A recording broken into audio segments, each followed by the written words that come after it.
watch lovers, this is Anders here on Time and Crown channel.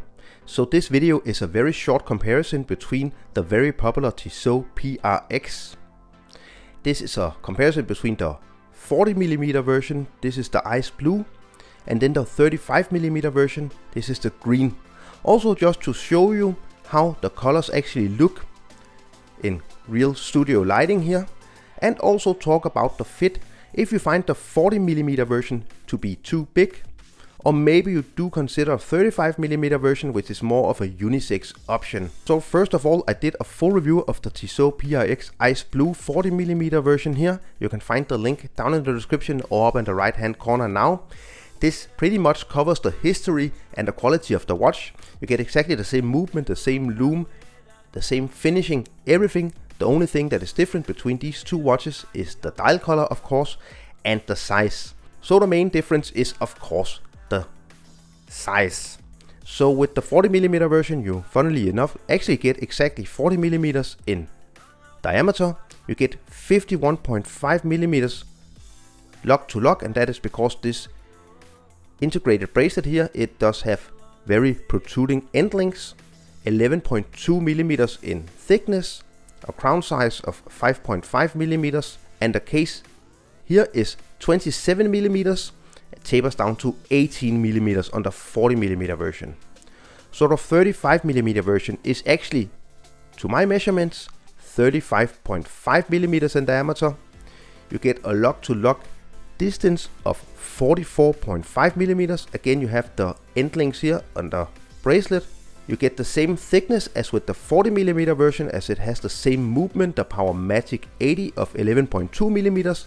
And then the bracelet, it does taper down to just 16mm. You see the dial layout with the Clou de Paris pattern on the dial. The date window at 3 o'clock, Tissot 1853, which was the year that Tissot was established. PRX in this kind of back to the future font, 80s font, and Powermatic 80, and Swiss made at 6 o'clock. Same handset, of course, smaller hands on the 35mm version, polished hands filled with lume, smaller slim hour markings, same second hand, same case finishing, the brushing on the sides, and then the nice chamfering here from one end to the other, which is polished, flat sapphire crystal, polished bezel. You see exactly the same bracelet, just differs in size. Turning the watch over, you will find the Powermatic 80 in both watches. This is an automatic Swiss made movement with 80 hours of power reserve, and it does have a Nivercron hairspring, making it less prone to magnetism. Both of these watches, they have 100 meters of war resistance. Really nice little feature is also the easy removal spring bar here, because you can actually buy additional straps for these watches. I'm not sure if they have additional straps for the 35mm version yet, but for the 40mm version on Tissot's website you can buy leather straps, and I believe they will also start to sell rubber straps.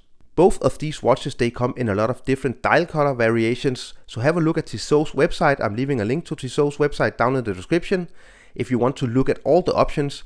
I really like the baby blue, the ice blue here. I think it's a beautiful color, but I must say that the green really surprised me. It's a much more classy, almost kind of racing green than I actually expected. I was maybe expecting a little more of a kind of lighter green, but this looks really classy, and in different lighting situations it almost becomes black. You can see just how it plays with the studio light here, the Clou de Paris pattern on the dial. So let's just try to compare these watches on the wrist.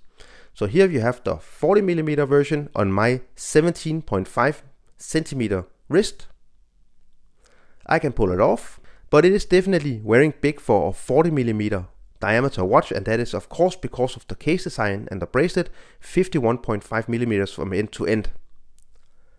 So trying on the 35mm version here, you can definitely see the difference.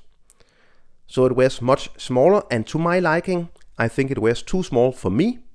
I can definitely see this watch fitting a wrist size of 13, 14, 15, maybe even 16 centimeters in circumference. I think it's perfect. It's the perfect unisex option. Maybe you want to go and buy yourself a PRX. These watches are priced at around $895 so very affordable Swiss automatic sports watches. And when you go and buy one for yourself, maybe buy one for your wife, the 35mm version, maybe in 2 different colors, and then you can actually just match in cool Tissot PRX watches. PRX standing for precise, robust, and the X for 10 in Roman numerals, actually standing for 10 atmospheres, meaning 100 meters of water resistance. So let's just have a look at the watches in profile and conclude the comparison video. If you want loom shot, accuracy test and all of that, see the full reviews of both watches. Link down in the description. So here you can see watches in profile, and you can definitely also sense how much bigger the 40mm version is here compared to the 35mm version. So let's try the weight. Here is the 35mm, 106 grams. And let's try the 40mm version.